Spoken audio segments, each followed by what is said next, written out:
Welcome to Season 2, Episode 5 of Baki Taki, Handpockets. It's one of the best titled episodes. This isn't like Slash or Dad. It's a very specific title, and it has a lot to do with what we're going to be talking about in this episode. And the fun thing is, for the first time in a while, we have a new guest on the podcast. Say hello, Tim. Hey everyone, how's it going? Good. I'll answer on behalf of everyone. It's going good. Amazing. So, Tim, I have a few questions I like to ask all of my new guests. So, first off, just so the audience gets a chance to know you, what shows are you currently watching, other than Baki, of course? I'm currently watching Wednesday, and when I need something nice in the background, Futurama, and It's Always Sunday. Always Sunny, sorry. Watching Wednesday and It's Always Sunday, very calendar theme. Yeah, Wednesday was good. I watched, that was one of those shows like Lindsay was watching, and I caught most of it in the background. But Right. I think I'm on episode like 4 or 5 or something right now. But it's pretty good. I'm enjoying it. So, second question for you. Before coming on and watching your episode, what did you know about Baki going into it? It's funny. I was actually talking to a friend last night because you'd mentioned this podcast before, and I was telling them, I was like, "Oh yeah, my friend's got this podcast about this anime, and apparently it's one of the longest running animes, but it's not One Piece or whatever." And then another friend that knows you jumped in and said, like, "Actually, Tim, you're completely wrong. It's a relatively new anime. It's a Netflix original, and he's producing it because it's not been running that long." And so I can say that I know nothing about it, or I knew nothing about it coming in.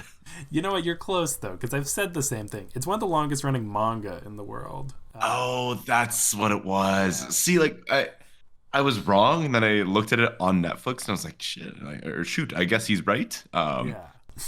But yeah. Okay, that clears it up for me.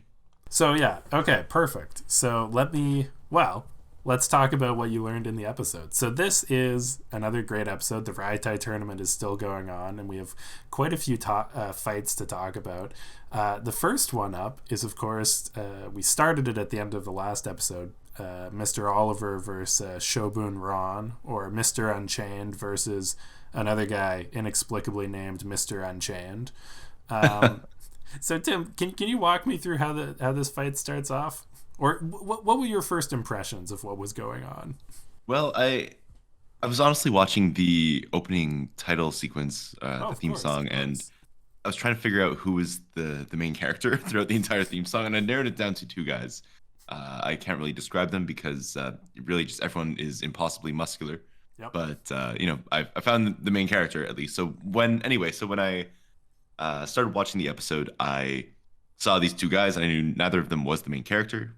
When it kind of cut off to the side, I figured it out. But essentially, it starts off, and we have one very muscular American man and one man in not a Speedo, I guess. I don't know exactly the garb that he was wearing. Traditional Chinese garb is what we were calling. Yes, Yeah. Excellent. Quite a suit. It's more like a Chinese garb, I would say. But he had his hands in his pockets. Not sort of in a defensive or even fighting looking stance. And the audience is confused. His sort of lackadaisical, Yeah, exactly. And so the audience is confused, his opponent is confused, the big American guy. And they sort of call him out for it, and it turns out that it's not a vulnerable stance at all. It's actually a stance in which he's always at the ready to strike. He seems to know a lot about. It seemed as though he was a very targeted fighter. Sort of striking at the throat and in very specific joints. But yeah, that's essentially how it started. Yeah. So Handpockets, or as they call it in this show, EI, which I originally thought might have been employment insurance or yeah, there's some kind of term for it. It's EI. He may be standing there looking like he doesn't have a care in the world, but his guard's still up. It's based on a sword technique, but whether it's a hand or sword, when the weapon's brought out, the more motionless you stand, the more force behind the blow. But I was just trying to say, I feel like this is not a real thing. Like, they talk about how it's like used as a sword stance, like you can pull a sword out of your pocket, and I feel like there's differences between a sword and your hand, or at least for me, I guess. Well, yeah, I caught that too, and it felt a little bit sort of like a what's the thing that Jackie Chan does, like drunken kung fu or something. It might be something that's like a little more derived from reality and sort of like ported into fiction. At least that's kind of what I felt about it. Okay, it was pretty impressive though, eh? I mean, yeah, it was pretty cool. The idea that, it's not that he's winding up at all; it's that he's always wound up. I believe was sort of how it was described. The technique that. Yeah, you don't move your hand out of the pocket. You move your pocket out of the hand. Exactly, that's right.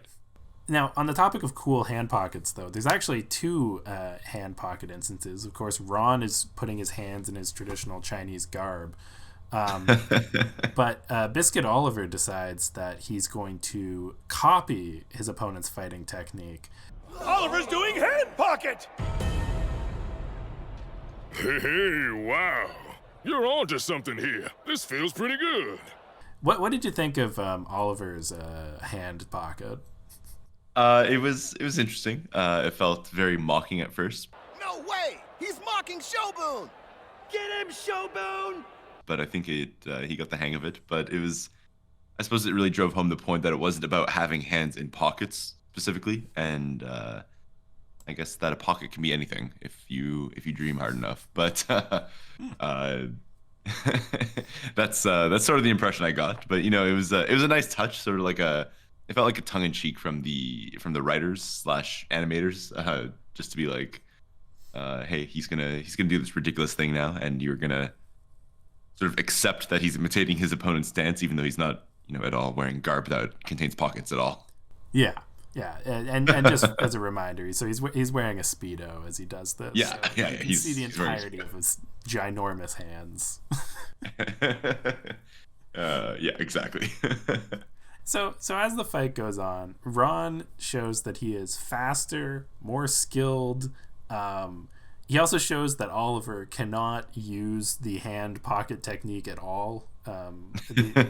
The strength of the technique should be that since your hands are in your pockets, you can quickly move them and block anything, right? Which Ron does.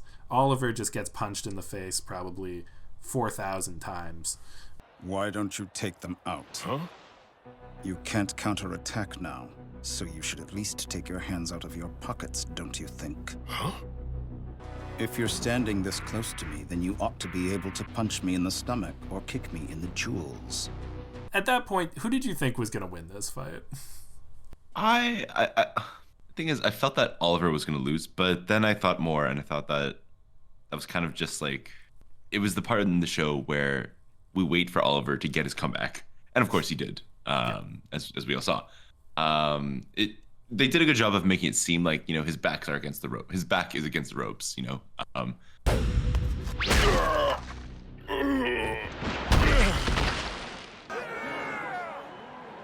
What a dumbass. That's what he gets for mocking Hand Pocket. But I think deep down I thought that Oliver was going to come back and win, and he did. Yeah, USA. Exactly. Yeah. So Oliver does eventually beat Ron, and he does it through the clever technique of just being 100 times stronger than him. And bashing his head into Oliver's nose. Or Oliver bashing his head into his opponent's nose. Exactly. Although I'm sure Oliver's nose would also be muscular enough to crack through the other guy's skull. My favorite thing was whenever he headbutted him, he would just say, "You're not smart enough to beat me." Yeah. Like, just rubbing it in. Face it, you're just not smart enough. While bashing him in with his head. What a thing to say. And I guess maybe he was sort of referring to, like, you don't get it. Like, I am way stronger than you, or something of that nature. Well, but, you know what the crazy thing is? Oliver is probably smarter than him. So this is something that is very textual, and there's like as in, like, they keep telling us this, but there's not really a lot of like reason to believe it. But Oliver is very smart. He has a private library that he had built for him, and he's read every book in it. He is a very well-read, cultured man. He's got a weird backstory. He's the world's freest man, and he also lives in Arizona State Prison. The U.S. Yeah, he hates, unbelievable. He hates criminals who are not behind bars because they're even more free than he is. But theoretically, he is sort of like a Renaissance man. So like you'd think that and like when he says I'm smart, you're not smarter than me. Like maybe he's right. But the way Oliver fights is the way that the Hulk would fight. Like he just tank all these hits, and then it's like, okay, are you done hitting me or trying to hit me? Okay, I'm gonna hit you back and destroy you. I wanted to just set the scene for this next clip because it's a bit more visual than audio. But this is Oliver moving in slow motion as he gets punched about 900 times just to make a point and then hit a guy with a big punch. Is he an idiot?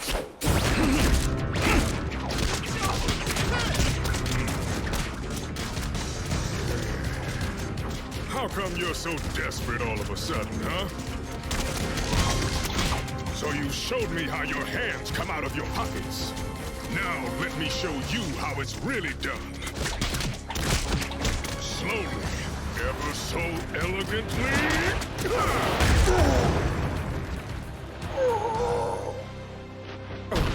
So that's unfortunately the end of Shogun Ron. He gets absolutely demolished. Did you have anything you wanted to add on that fight, or? No, I think. Cool. I think the end of fight there. Oh, also how what was his name? Shogun Ron. Yeah. How at the end his hands are broken. He just keeps oh my God. Yeah. It like smashing these gross, boneless hands, or I guess he still has bones, but broken hands into his. It's just like, disgusting. But oh, thanks for good on you, Ron. I can't believe I almost forgot that. Yeah. So Ron in last episode had used his spear hand technique to slice Oliver's flesh. And then in this episode, it turns out Oliver wasn't tensing his muscles. And so now Ron breaks every bone in his hand, just colliding with Biscuit Oliver's abs. Jeez. Yeah. You don't want to fight that guy. But yeah, so that's more or less the fight. Although I did want to talk about, right at the end of the fight, he walks back to the American-Japanese alliance and gets some pats on the back. And he had the goofiest lines. Like he just walked in and they were like, "Nice job, Oliver," and he went, "Hee hee." Oh yeah. Nice Unchained. Finishing him off with a headbutt to the face. Only a smartass like you would pull a move like that. Oh. It's like I'm watching this and I'm like, this feels weird, but I don't know this character enough to know whether this is a thing or whether it's actually weird. It's sort of weird, mostly because these 5 dudes, none of them really know each other that well, and they've become a team. It's Baki, his dad, Mr. Oliver, Kyojaku, and Muhammad Ali Jr., and they've just become a weird team. So they have these weird friendship moments. Anyway, so moving on to before the next fight, we I believe check in with the Chinese coalition, and I guess this is a good question to ask. What do you think this tournament is?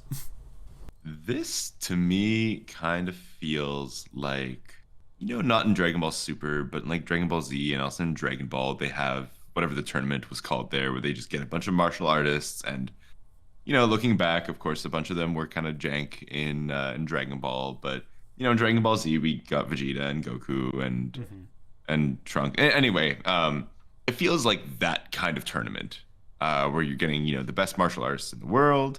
And, they come in and fight. This is the impression I'm getting.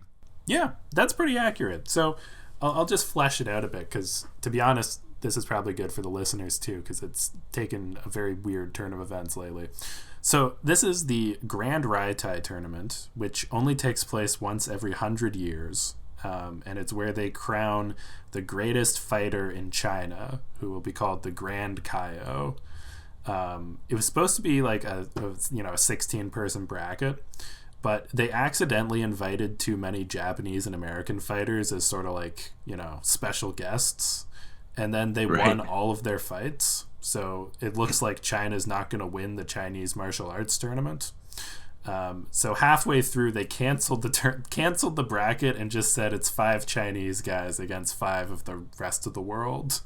And so I see. Yeah. Very good. China was very confident still, even though they've lost like every match. They said we're going to win the next 5, and that's why they're a bit rattled when Ron lost. I see.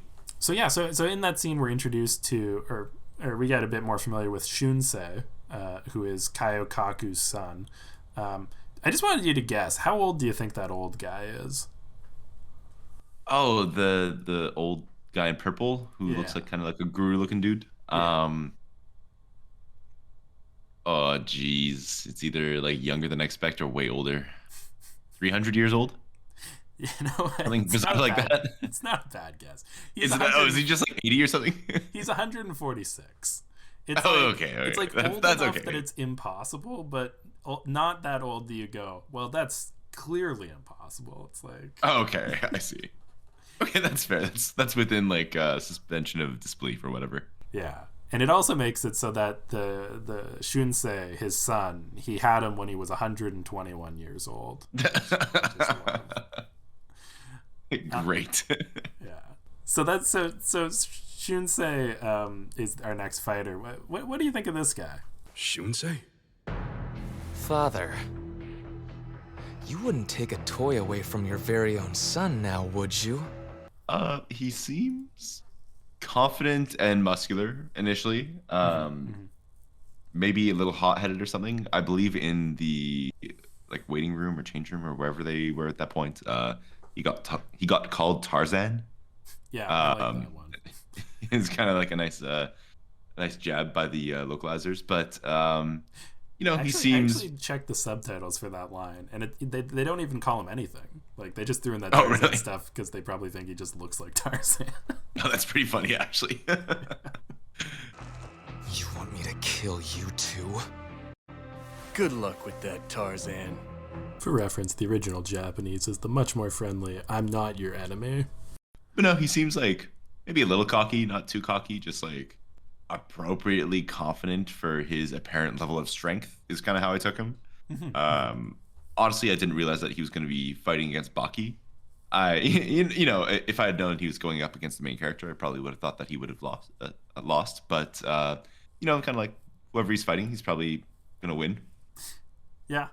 Yeah, well, especially because, he was saying he was going to win. He was going to fight the 4 remaining matches. And also he said he was going to kill all of the other fighters, which... Oh, yes, that's right. Like, he was mentioning that he's going to kill all of them. So I'm not sure what that's about. 1 death for each match. I'll kill them. That would be quite a statement, right? All 4 dead? But that was kind of a shocking thing when we saw the result of the fight with Baki. Yeah, he talks a lot of talk. The fight with Baki, much like almost every fight in the Grand Rai Tai tournament, is decided in one blow. Baki punches him in the jaw, which, as we get a wonderful demonstration on how punching works, causes the skull to start moving around, which causes the brain to rattle around, mimicking effects of a concussion. Baki blocks Shunsei's destructive fist, and then precisely strikes the tip of Shunsei's jaw, causing his brain to slam into the inner walls of his skull, setting off a cascade effect similar to a pinball game. Yeah. I don't know. That's the entire fight. The fight was decided pretty quickly. And honestly, that sequence where they kind of slowed it down and showed it's like, yes, okay, here the brain hits the skull or whatever, and that's what causes these concussion symptoms and whatnot. That was kind of a neat breakdown from the show. I enjoyed that. Oh yeah, this show's full jammed pack of fun martial arts facts. But yeah, that was pretty sweet. Yeah, no, it was great. Big win for Baki. Baki just recovered from being poisoned, so he's had a rough run of things lately. So it's good to get a win in for him. Right. And when I say just, I mean like probably 2 hours ago. Oh geez. But then he drank Poisoned. 14 kilograms of sugar water, and his muscles came back. So he's doing good. Amazing. Oh, that's hilarious. So at this point, the Chinese coalition, as they're called, is on the back foot. They promised that they would win every single fight. And also, this was their plan B. They were getting their ass handed to them so much in the original bracket that they pulled in ringers, changed the format midway, and they still have continued to lose every single match. So their back's against the wall. They pull on our good friend Kaio Retsu to fight some random we met last episode, Kaio Jaku. How did you think this fight was gonna go, or what did you think of this fight? Because this one's pretty wild. I forget the names. Which one's Kairetsu again? Oh yes, that's fair. Sorry. Yeah, a lot of new names being thrown around. Okay, so Kaio Jaku is the guy with the big bushy beard, and Kaio Retsu is the guy who fights him. Oh, okay, I see. So I mean, the guy with the big bushy beard seems a little starstruck at Kairetsu, and he goes and grabs his hand and says, let's start this off with a handshake. And I believe he flips Kairetsu onto the ground, or attempts to at least. He tries to, yeah. Very unsportsmanlike. Yeah, not cool. And the audience reacts in kind.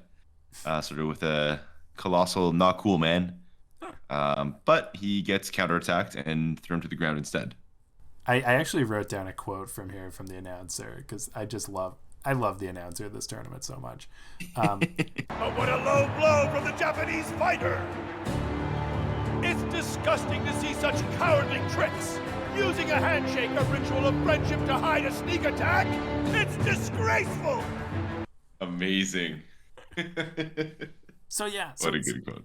So Kaio Jaku is a weird guy. He won his first round by pitching a job offer to the guy who was fighting and then dislocating his arm while his brain tried to wrap around what was happening.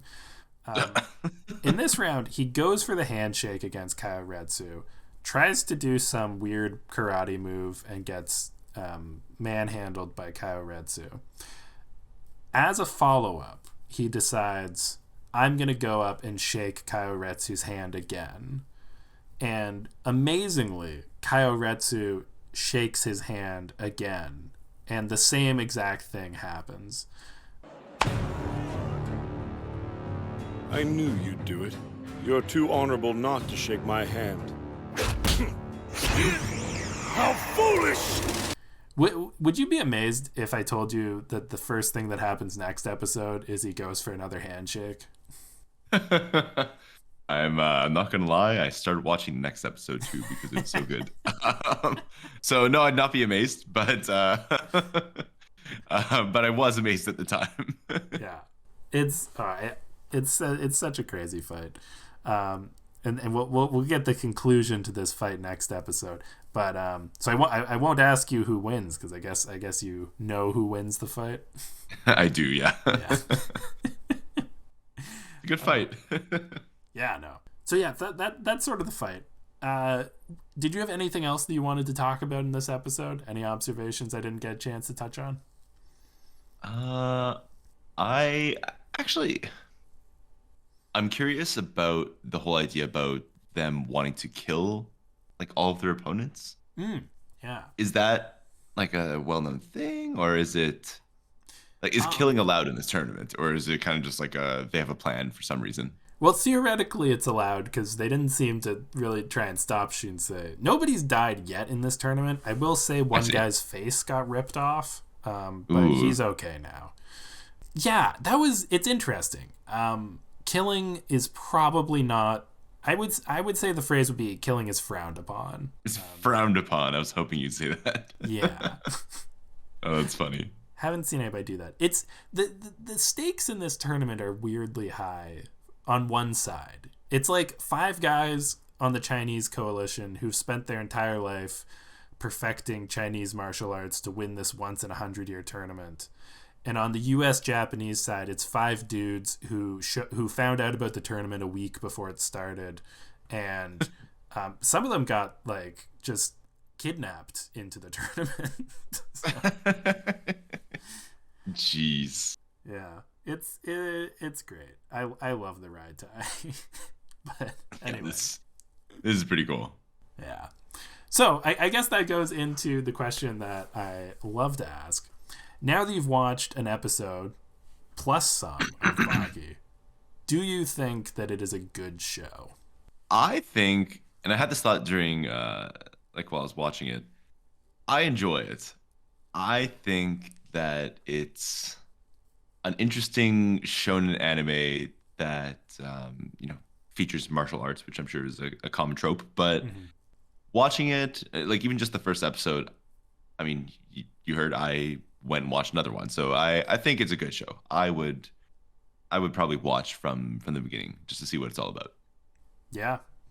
Go do that and then subscribe to the podcast. No, it's my favorite. I don't want to say it's my favorite show, but it's the only show I have a podcast about.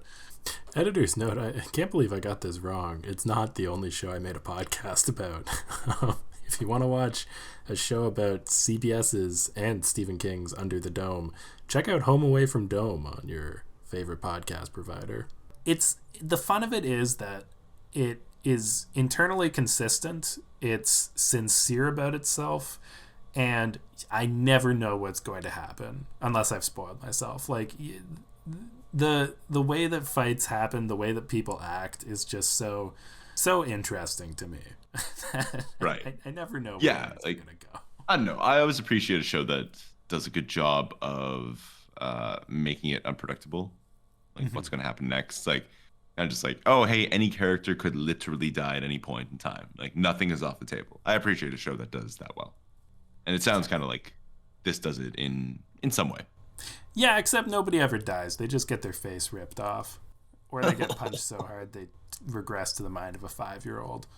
That only happens a few times. Oh, only a few. just once or twice. Amazing. Great. Well, thanks for coming on the show, Tim. This was a of course. Good chat. Yeah, so just as always, a reminder to our listeners, make sure to subscribe because, well, to be fair, I haven't promoted the show in a while. If anybody's listening, they're subscribed. Otherwise, feel free to join the official Baki Taki Discord. It's bumping. But yeah, that's all the Baki we've got to Taki. So see y'all next week. Usually people also say bye. Bye, everyone. Friday.